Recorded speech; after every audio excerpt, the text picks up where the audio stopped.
중고등부 시절에 교회에 모이면 싱얼롱이라는 것을 했습니다. 지금은 CCM이라는 말로 표현을 하는데요. 좀 전통적인 찬송가보다는 우리 청소년들이 좋아하는 좀 가벼운 그런 노래들을 모아서 그것을 싱얼롱이라고 하는 이름을 붙여가지고 책을 만들어서 그것으로 이제 가볍게 노래를 부르곤 했습니다. 그런 싱얼롱을 통해서 이제 모임의 분위기를 좀 좋게 하려고 하는 의도가 사실 강했습니다. 지금은 CCM으로 하나님을 찬양하고 높이는 데에 많은 초점이 있지만 이때는 복음송은 분위기를 좋게 하는 그런 노래들이었습니다. 그 중에서 나의 입술의 모든 말과 나의 마음의 묵상이 주께 연락되기를 원하네, 이런 찬양이 있었습니다. 이런 복음송이라고 그러죠. 복음송이 있었습니다. 혹시 아시죠? 교회 오래 다니신 분들은 많이들 부르셨을 것 같아요. 나의 입술의 모든 말과 나의 마음의 묵상이 주께 연락되기를 원하네. 그 노래를 비롯해서 여러 가지 복음송을 부르고 이제 다 끝나고 그 즐거운 분위기에 도취되어 있을 때 선생님 한 분이 어렵게 이야기를 꺼내는 겁니다. 그 선생님은 이 노래를 하는 것이 좀 어렵다는 거죠. 나의 마음의 묵상, 내 생각, 입술의 모든 말이 하나님께로 이렇게 올려진다면 그거는 사실 이렇게 하나님 앞에 다 드러내기가 부끄러운 것들이 있어서 마음이 이런 노래하는데 쉽지가 않다. 그렇게 고백을 했을 때 참 신선하게 저에게는 다가왔습니다. 왜냐하면 복음송은 그냥 분위기 좋게 하려고 부르는 거지 가사를 그렇게 심각하게 생각하지 않았거든요. 그런데 정말 그 가사대로 입술의 모든 말, 마음의 묵상이 하나님께로 올려져 가는 것에 대해서 생각을 해보니까 이거 큰일 나겠구나 하는 생각도 사실 들었습니다. 그러면서 하나님이 진짜 살아있다고 믿는 사람이 있구나, 그걸 처음 알았습니다. 내 마음과 생각을 다 아시는 살아계시는 하나님, 그 하나님을 진짜 믿는 사람이 우리 교회에 있구나 그랬습니다. 여러분에게는 어떠세요? 여러분의 입술의 모든 말, 여러분의 마음의 묵상, 드는 생각과 마음에 드는 것들, 마음에 품고 있는 것이 하나님께 다 보여줘도 괜찮으십니까? 어떤 분은 이런 것이 좀 꺼려지고 좀 숨겨두고 싶은 그런 마음을 가지시는 분도 계실지 모릅니다. 그러나 그것이 두렵다고 해서 하나님에게서 이 모든 것을 숨길 수가 있을까요? 살아계신 예수님은 우리 마음에 있는 것을 다 알고 계십니다. 마음에 어떤 것을 품고 있는지, 어떤 말을 했는지 다 알고 계십니다. 숨길 수가 없습니다. 예수님이 6월절에 예루살렘에서 여러 가지 표적을 행하셨습니다. 성전을 깨끗하게 정리하는 그런 표적도 행하셨지만 그 외에 또 다른 표적들도 행하신 것 같습니다. 그러자 사람들이 예수님의 이름을 믿기 시작합니다. 그런데 예수님은 그 예수님을 믿는다고 하는 사람들에게 자신을 의탁하지를 않으십니다. 그 사람들을 믿지 않으신다는 거예요. 그분들을 의존하지 않으셨다. 그렇게 기록되어 있습니다. 왜 예수님은 그분을 믿는 사람들에게 자기를 의탁하지 않으셨을까요?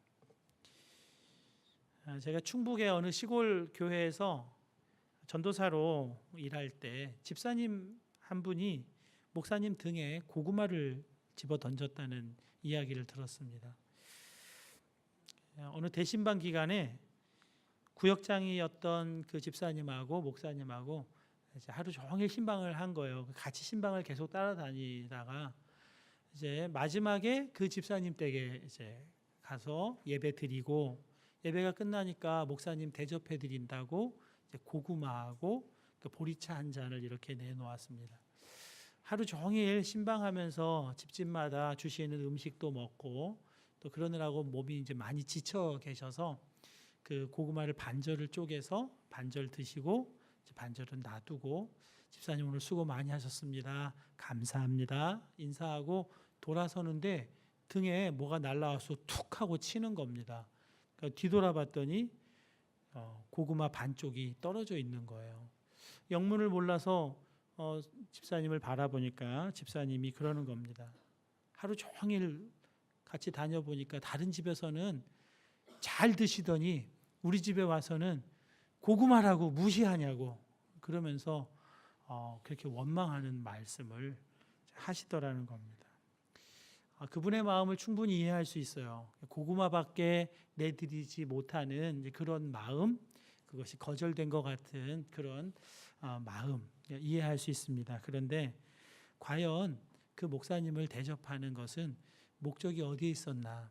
그 목사님을 위한 것인가? 그분 자신의 만족을 위한 것인가? 이것도 생각해 보게 됩니다. 어쩌면 예수님 예루살렘에서 표적을 보고 예수님을 믿는다고 하면서 예수님 우리 집으로 가시죠. 예수님 우리 동네로 가시면 예수님 편안하게 사역하실 수 있도록 다 뒷받침하겠습니다. 저희만 믿으세요. 저희가 잘 보필해 드리겠습니다. 이렇게 말하고 있는 사람들에게 괜찮다고 거절을 했다면 그 사람들 마음도 무척 섭섭해 했을지도 모릅니다. 그런데 예수님께서 그들을 의지하지 않으신 이유가 24절 뒷부분에 이렇게 기록되어 있습니다. 이는 친히 모든 사람을 아심이요, 이렇게 되어 있습니다. 이어 반복해서 강조되어서 25절 뒷부분에 강조해서 말씀을 다시 하고 있습니다. 이는 친히 사람의 속에 있는 것을 아셨음이라. 사람 속에 무엇이 있는지를 예수님은 아셨기 때문에 그들이 왜 예수님을 대접하려고 하는지 예수님이 알았다는 겁니다. 그리고 그들에게 의존하지 않으셨다 하는 말씀을 하고 있는 겁니다. 오병이어의 기적, 요한복음 6장쯤에 가면 오병이어의 기적을 여러분도 읽으실 수 있을 겁니다. 수많은 사람들이 이 오병이어의 기적을 보고 예수님을 왕으로 삼으려고 했습니다. 억지로 예수님을 왕으로 삼으려고 했습니다. 예수님이 왕이 되면 일단 사람에게 가장 심각한 먹는 문제가 바로 해결이 되는 겁니다. 예수님이 필요할 때마다 오병이어의 기적을 일으키면 먹을 거 걱정 안 해도 되니까요. 이 오병이어의 기적 역시도 표적입니다. 표적이라고 하는 말은 사인이라는 영어 단어로 표현할 수가 있습니다. 사인이라고 하는 것은 무언가를 가리키는 거잖아요. 오병이어의 기적도 먹는 문제가 해결되는 것이 아니라 무언가를 가리키고 있는 겁니다. 하나님 나라에 대해서 가르쳐주고 있는 표적인데 사람들은 그것에는 아무 관심이 없고 예수님을 왕으로 억지로 삼고 자기들의 필요한 문제를 해결하려고만 했던 겁니다.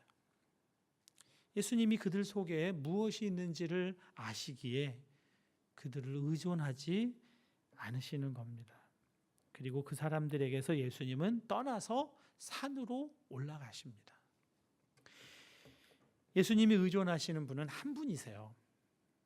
변하지 않으시는 분, 정말 신실하신 분, 약속을 시건치 아니하시는 아버지 하나님 한 분만을 늘 바라보며 그분만을 의존하셨습니다. 그래서 사람을 의존하지 않아도 예수님에게는 사역할 수 있는 충분한 것이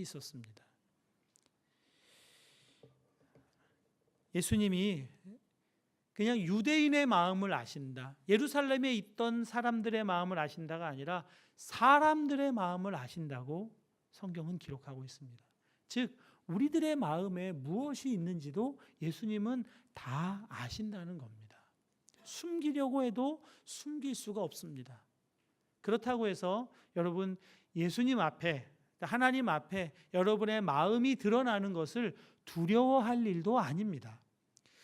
그 선생님이 나는 내 입술의 말, 내 마음의 생각이 다 드러나는 건 두려운 일이야, 이렇게 말씀하신 것은 아마 우리들에게 그냥 부르지 말고 가사 좀 생각하면서 찬양해라, 이렇게 가르쳐 주시려는 의도가 있었던 것 같아요.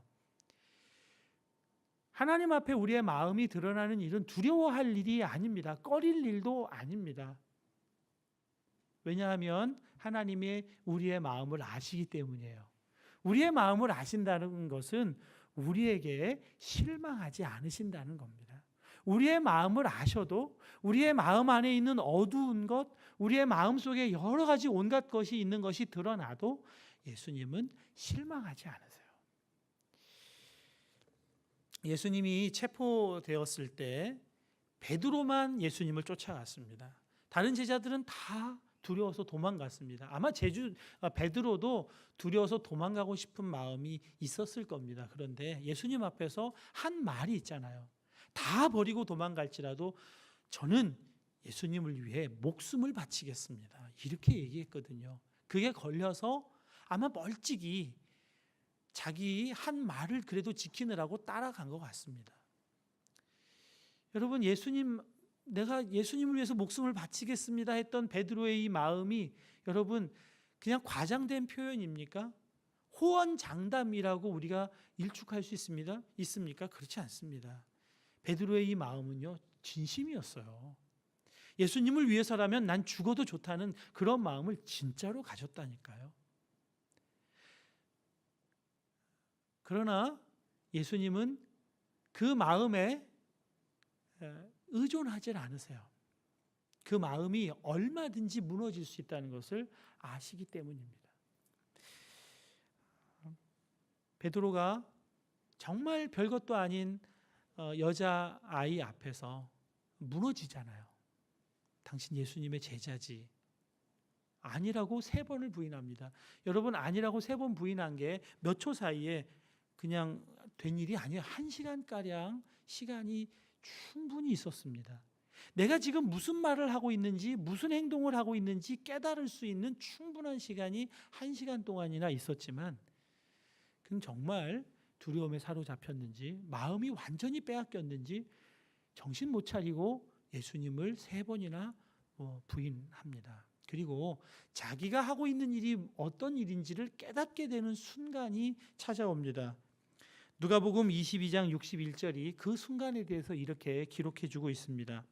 주께서 돌이켜 베드로를 보시니 베드로가 주의 말씀 곧 오늘 닭 울기 전에 내가 3번 나를 부인하리라 하심이 생각나서, 예수님과 눈이 마주치니까 그때 생각이 났다라는 겁니다. 자기가 지금 뭘 하고 있는지, 뭘 해서는 안 되는지 그때 생각이 났다는 겁니다. 사람의 마음은 이래요. 사람의 마음은 얼마든지 이럴 수 있다는 것을 베드로가 보여줍니다. 그런데 이 베드로의 눈에 부딪혀온 예수님의 눈빛이 여러분 어떤 눈빛이었을까요? 거봐, 내가 말한 대로 너 그렇지? 인간의 마음이 그렇다는 거 이제 알았느냐? 이런 눈빛이었을까요? 호언장담하더니 봐라, 꼴 좋다, 이렇게 하셨을까요? 예수님이 어떤 눈빛으로 바라보셨을지를 가늠하게 해주는 성경 말씀이 마태복음 18장에 이렇게 기록되어 있습니다. 그때에 베드로가 나와 이르되 주여, 형제가 내게 죄를 범하면 몇 번이나 용서하여 주리이까? 7번까지 하오리이까? 예수께서 이르시되 내게 이르노니 7번뿐 아니라 7번을 70번까지라도 할지니라. 이렇게 비슷한 본문이 누가복음에 나오는데요. 누가복음에서는 다르게 질문합니다. 하루 동안에 제가 형제를 몇 번 용서하면 될까요? 그 형제가 7번 죄를 짓고 돌아와서 잘못했다고 말할 때 7번 용서해 주어라, 이렇게 말씀해 주세요. 회개가 전제가 됩니다. 누가복음에서는 회개가 있을 때 용서해 준다는 거죠. 용서의 방법이 회개라는 겁니다. 그런데 마태복음에는 이런 전제가 없습니다. 용서가 얼만큼 될 수 있는지 용서의 그 넉넉함에 대해서만 말씀을 해주고 계십니다. 70번씩 7번, 총 490번의 용서를 해줄 수 있을 만큼의 넉넉함을 가져야 된다고 말씀을 해주시고 계시는 겁니다. 예수님은 이미 베드로가 3번 부인할 것을 아셨어요. 그래서 3번 부인할 거라고 미리 말씀도 해주셨잖아요. 근데 베드로는 그 얘기가 귀에 들어오질 않았습니다. 그래서 3번 부인했습니다. 그래도 예수님은 베드로에 대해서, 베드로의 마음이 그런 식으로 처참하게 무너지는 것에 대해서 실망하지를 않으세요. 책망하는 눈빛으로 베드로를 바라보시지 않습니다. 490번 용서하라고 권고해 주신 그분께서 3번 부인했다고 책망하고 질책하고 비난하는 눈빛으로 바라본다면 그건 너무나 말이 안 되잖아요. 사람 속에 무엇이 있는지, 우리 안에, 여러분 안에 마음에 무엇이 있는지를 우리 주님이 아십니다. 그래서 내 마음은 주님 앞에 숨길 수도 없고 숨길 필요도 없고 주님 앞에 내놓을 때 여러분 가리려고 할 것이 없습니다. 정말 깊이 숨겨둔 그 어두움, 부끄러움, 그 모든 것을 주님 앞에 다 내놓을 수가 있습니다. 왜냐하면 주님은 그 일에 대해서 마음 아파하실지는 몰라도 실망하는 법이 없습니다. 오히려 기뻐하십니다. 그리고 그 어두움의 깊은 속에 있는 내 마음을 만져주시고 위로하시고 그 마음을 받기를 기뻐하시는 분입니다. 주님은 주님께 나오기만 한다면 벌써 용서할 넉넉한 준비를 하고 계세요. 우리 가운데 주님 앞에 나가기가 꺼려지는 순간을 맞이하는 분들이 많이 계실 겁니다. 사실 저도 그래요. 한 주간 지내면서 기도의 자리 무릎 꿇기가 싫은 때가 있어요. 정말 부끄러워서 하나님 앞에 같은 반복되는 그런 잘못 앞에서 이거 내놓기가 참 부끄럽고 민망한 그런 마음이 들 때가 있습니다. 그건 주님을 너무 모르는 겁니다. 우리에 대해서 주님은 결코 실망하지 않으십니다. 우리의 마음에 어떤 것이 있었는지에 대해서는 주님은 관심이 없으세요. 주님의 관심은 주님께로 우리의 마음을 여느냐, 주님을 다시 그의 마음에 영접하기를 갈망하느냐, 여기에 주님의 관심이 있습니다. 여러분, 주님은 우리를 아세요. 왜냐하면 우리를 지으셨기 때문이에요. 우리에게 가장 핵심적인 게 무엇이고 가장 중요한 게 무엇인지를 주님은 아세요. 인간에게 가장 핵심은요, 마음입니다. 마음 빼앗기면 다 빼앗기는 거예요. 마음 찾으면 다 얻는 겁니다. 잠언이 그것을 말씀해 주고 있습니다. 잠언서 17장 22절입니다. 마음의 즐거움은 양약이라도 심령의 근심은 뼈를 마르게 하느니라. 마음이 건강 문제를 좌우한다는 겁니다. 잠언 16장 32절입니다. 노하기를 더디하는 자는 용사보다 낫고 자기의 마음을 다스리는 자는 성을 빼앗는 자보다 나으니라. 마음 잘 지키는 게 정치 잘하고 권력 가지는 것보다 더 낫다는 겁니다. 인생을 다 좌지우지하는 것이 마음이라고 그렇게 말씀하세요. 그래서 주님은 우리에게 마음을 원하세요. 여러분의 마음을 원하십니다. 여러분이 주님을 위해서 무슨 일을 하는 걸 원하는 게 아니에요. 여러분이 주님을 위해서 뭘 바치는 걸 원하는 게 아닙니다. 하나님이 여러분에게 정말 받기 원하시는 것은 여러분의 마음입니다. 이 마음을 받기 원하세요. 마음을 받으셔서 이 마음을 바꿔주셔야만 합니다. 이 마음이 변화되어야만 합니다. 그것을 위해서 마음을 정말 원하십니다. 아브라함에게 100세 얻은 아들을 하나님이 바치라고 하십니다. 이렇게 끔찍한 요구를 하시는 이유가 무엇일까요? 인간 재물을 하나님은 목말라 하시는 건가? 그럴 일은 없겠죠. 어느새 하나님이시면 충분하고 하나님이시면 만족한 그 아브라함의 마음에 틈이 생기기 시작한 겁니다. 하나님이 아니라 아들에게로 그 마음이 빼앗겨져 가고 있는 겁니다. 아들 걱정을 시작하는 거예요. 저 아들이 잘 자라서 정말 내 대를 잘 이을 수 있을까? 저 이스마엘과의 경쟁에서 이길 수 있는 아들이 될까? 아들에 대해서 마음이 빼앗겨져 가고 있는 겁니다. 그러면서 아들에 대한 모든 것을 내가 책임지려고 하는 그런 마음을 갖기 시작하는 겁니다. 아들을 바치라. 이것은요, 그 아들을 원하시는 게 아닙니다. 아들을 향해 빼앗겨진 아브라함의 마음을 회복시키기를 원하시는 겁니다. 아들에게 빼앗겨진 그 마음이 회복되기 위해서, 아들을 바치기 위해서 먼저 아브라함의 마음이 하나님께 바쳐져야만 합니다. 그때 아들도 바칠 수 있는 믿음이 나오는 거죠.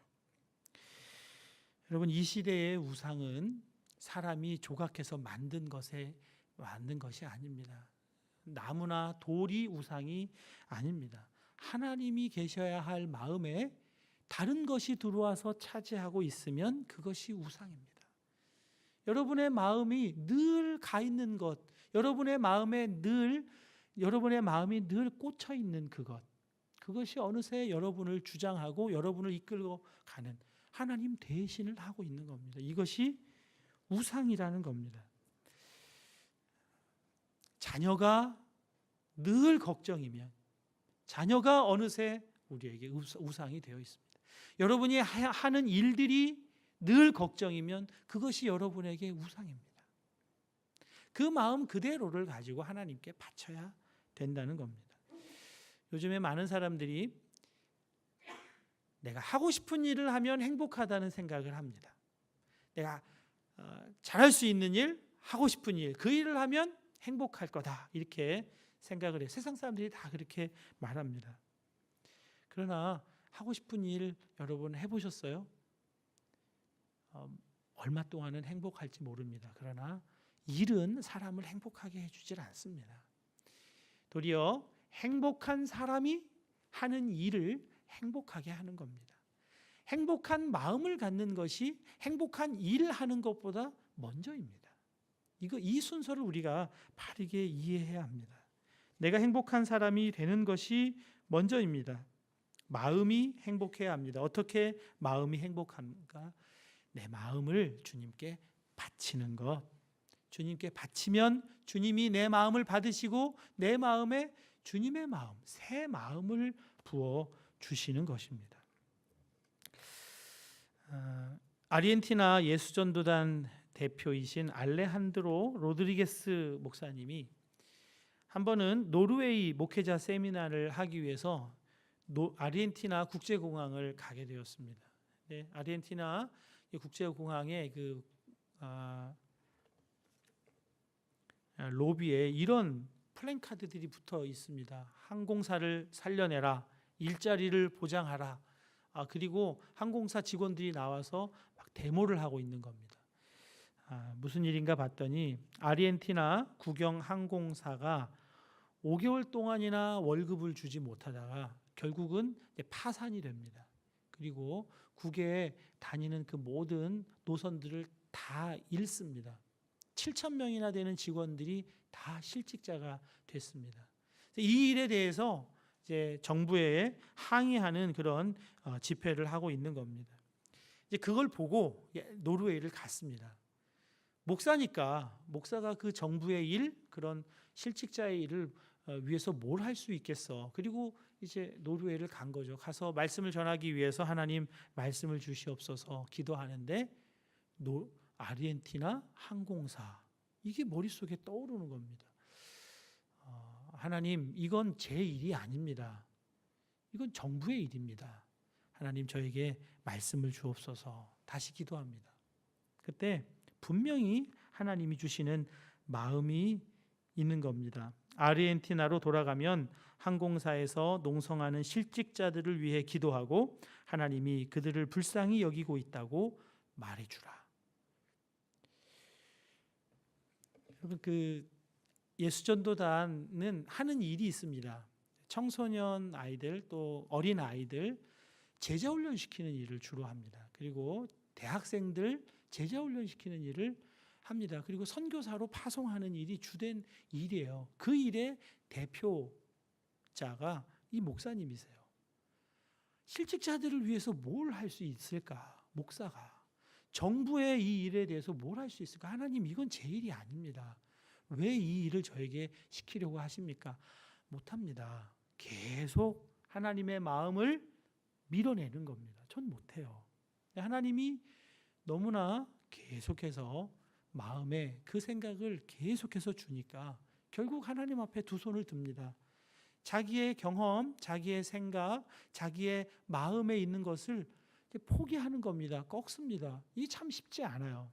그러나 하나님이 워낙 계속해서 말씀하시니까 포기합니다. 그리고 그 공항으로 이제 달려갑니다. 가서 그 노조 간부하고 만나서 이제 당신을 위해서 기도해 주길 원합니다. 그분이 기쁘게 기도를 받는 거예요.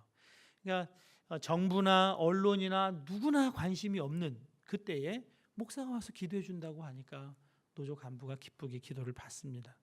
주변에 있는 많은 사람들이 우리를 위해서도 좀 기도해 달라고 그런 요청이 막 들어오는 거예요. 그래서 이틀 뒤에 다른 목사님과 함께 와서 기도해 드리겠다고 그렇게 약속을 하고 이틀 뒤에 옵니다.